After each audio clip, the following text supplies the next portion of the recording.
Kalau mereka menerima Al-Quran kalamullah, berarti Allah yatakallam dong, berarti Allah ngomong dong. Begitu kan? Muncul sebuah kaum yang menolak ide ini. Bahwasanya cinta, dicintai, ini kerjaan makhluk, sifat makhluk. Masa Allah begitu? Begitu.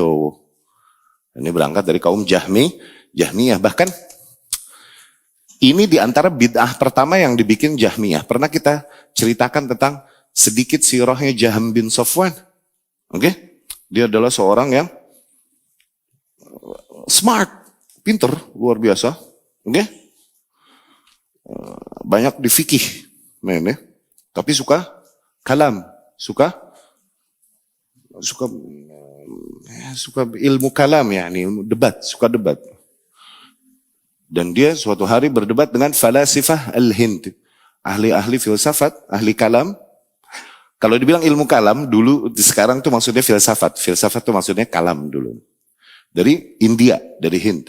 Mereka berkata kepada Jahm kepada Jahm bin Safwan, ya Jahm, Rabbak hadha. Jahm, Rabbmu ini. Yura, bisa dilihat gak? Kagak. Yusma, bisa didengar gak? Enggak. Yulmas, bisa dipegang gak? Enggak. Yudhaq, bisa dirasa gak? Enggak juga. Idzan huwa ma'dum, hakikatnya Rabbmu ini gak ada. Begitu.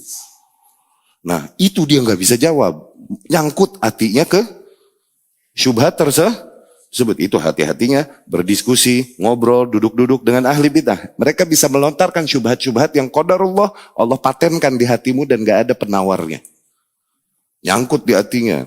Dhalla arba'in yauman la yusalli. Akhirnya dia 40 malam nggak sholat karena ragunya dia sama Allah. Nah di situ syaitan datang kepadanya, membisikkan kepadanya formula dia ini.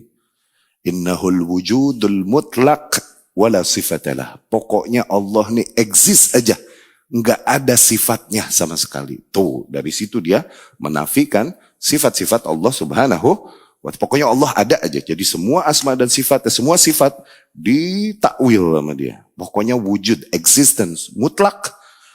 Oke? Nggak ada sifat sama sekali. Dibisikin begitu sama syaitan. Akhirnya jadilah formulanya dia nih, Jahmiyah nih. Nah di antara sifat awal yang diingkari oleh Jahm bin Safwan, dari sifat-sifat Allah Subhanahu wa ta'ala, itu sifat yang pertama sifat kalam. Bahwasanya Allah yatakallam, Allah ngomong. Oke? Dia bilang kalam, ini sifat makhluk. Allah, masa Allah sifat makhluk? Gitu. Oke? Dia mengingkari sifat kalam pada Allah Subhanahu wa ta'ala. Ini yang ujung-ujungnya nanti sampai di zaman-zaman berikutnya kepada sebuah ide bahwa Al-Quran makhluk, bukan kalamullah.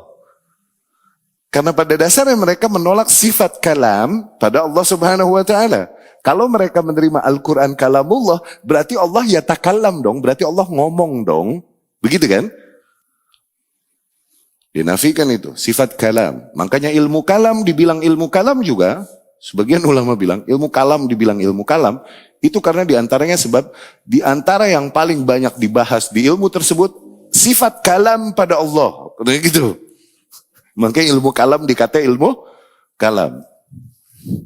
Ada juga yang bilang, dikarenakan di situ yang diingat kalam orang mulu. Qala Aristoteles berkata. Qala falatu yakni Plato. Qala kultu, orang mulu, kalam orang mulu diapalin dijadiin kaidah kalam orang. Gitu. Ilmu kalam, dikata ilmu kalam gitu. Nah, sifat pertama juga selain sifat kalam yang dinafikan dari Allah Subhanahu wa taala masih Jahm ini, oke?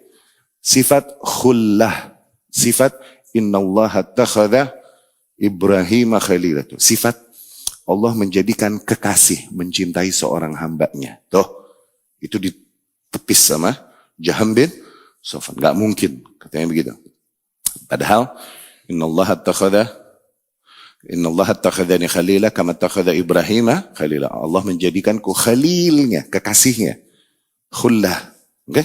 Sebagaimana Allah menjadikan Ibrahim khalilnya, kekasihnya. Sifat cinta ini ditepis oleh Jahm bin Safwan awal-awalnya itu begitu. Ya?